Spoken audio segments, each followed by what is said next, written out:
Il allait à chacune des portes puis il cognait une par une. Toc, toc, toc. Avez-vous vu cet homme?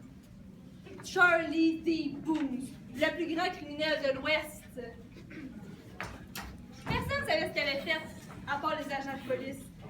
C'était peut-être juste ça qui le rendait si menaçant, mais c'était pas rassurant pareil.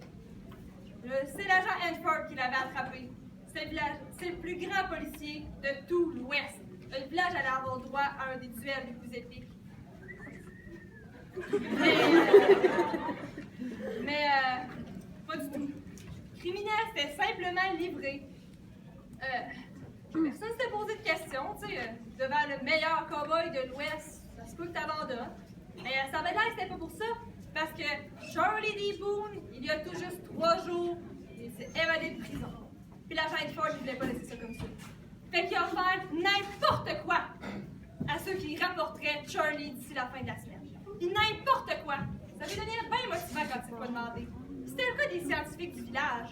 Ils sont arrivés en cognant à la porte du shérif, puis ils ont dit nous, on va trouver Charlie, puis en échange, là, on veut qu'un hibou vienne nous porter une lettre de Poudlard, lettre Mais vous avez vu, on sent, ça peut pas marcher. Mais là, vous savez qu'on peut demander n'importe quoi. Ils ont de la chance liquide, au moins, pour réussir nos examens. Vendu. Fait que là, ils sont allés faire leur plan, à l'échelle, bien sûr. C'était simple, mais efficace.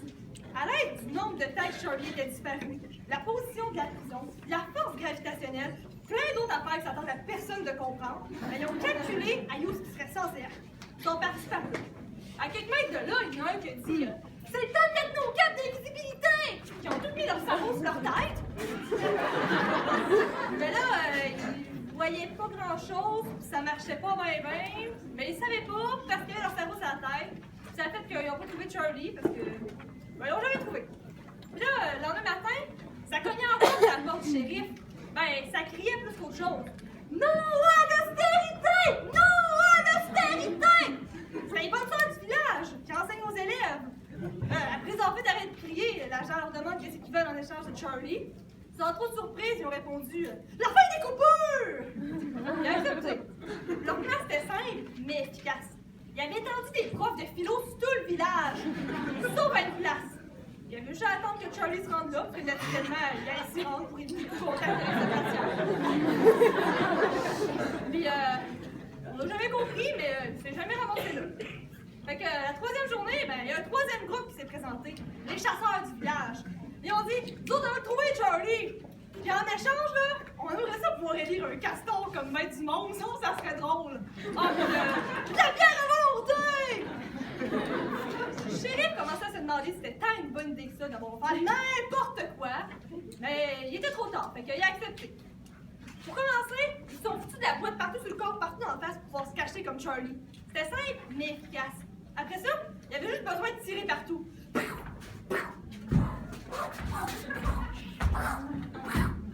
Et là, il y a juste qui check s'il y avait à acide. Mais à part 2 canards, un orignal, 3 mouettes, puis un monsieur à lunettes qui était pas de Charlie, il n'y avait pas atteint grand-chose. Puis là, la semaine passait, puis toujours pas de nouvelles du fameux criminel. Puis là, la dernière journée avant que l'offre se termine, il y a un autre groupe qui s'est présenté. C'était le groupe le plus populaire du village, mais pas toujours le plus productif. Ils sont arrivés et ont dit nous autres, on va trouver Charlie, mais en échange, on veut connaître notre avenir. Au moins, sans savoir ce qu'on va faire dans la vie. Ce sera un bon début. J'ai pas accepté. À l'issue de la dernière minute, ils ont décidé d'attaquer de nuit. Puis leur plan était simple, mais efficace. Vu que c'était la nuit, Charlie allait dormir, il était beaucoup, il avait juste à se séparer, il allait tout trouver, tu sais. Mais ce qu'ils savaient pas, c'est que, tout comme les autres groupes, ils cherchaient pas dans le bon coin. Pendant ce temps-là, il y a un petit chien dans un bout perdu, oublié dans le village, qui checkait un buisson en jappant. Son maître est arrivé, c'est le directeur d'une troupe de cirque d'artistes au talent varié. Il a jeté un œil dans le buisson, puis devinez qui a trouvé? Charlie D. Boone, toujours en vie. Là, il s'est mis à crier s'il vous plaît, monsieur, s'il vous plaît, livrez-moi pas à l'agent Hanford, je vous donne n'importe quoi en échange. Stupéfait de son offre, le directeur il a répondu voyons, mon ami, je J'ai pas besoin de rien en échange pour t'aider. Je vais le faire, ça va me faire plaisir à part de ça. Parce que tout s'est passé très vite. J'ai commencé par expliquer comment ça marchait, le cirque chez eux. Il a dit que chaque personne avait des talents différents. Tu sais, séparément, ils étaient bien bons, mais ensemble, ils formaient la troupe de cirque Moton. Puis rien ne pouvait les arrêter. Puis, ben, dans la Charlie, ça, il tentait d'en faire partie. Tu sais, avec un talent pour se cacher de même. Il y a une coup de fois d'affaires. Puis là, ben, avec un habit de prisonnier, c'était pas bien vendeur. Mais c'était pas compliqué à arranger.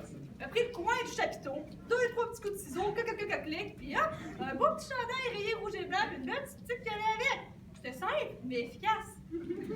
Fait que là, ben, il a donné une canne aussi. Il n'avait pas vraiment besoin de marcher, mais ça l'éloignait de l'image du plus grand criminel, Charlie D. Boone. Puis au fur et à mesure des numéros, ben, le monde a simplement commencé à l'appeler Charlie. Puis ben, après quelques années, il a quitté le moton. Ben, tu sais, physiquement, parce que au fond de ton cœur, t'en restes toujours un. Puis ben, c'est sa carrière. Il est même devenu une légende. Tu sais, c'est de lui qu'on parle dans les livres à son nom qu'on voit encore aujourd'hui.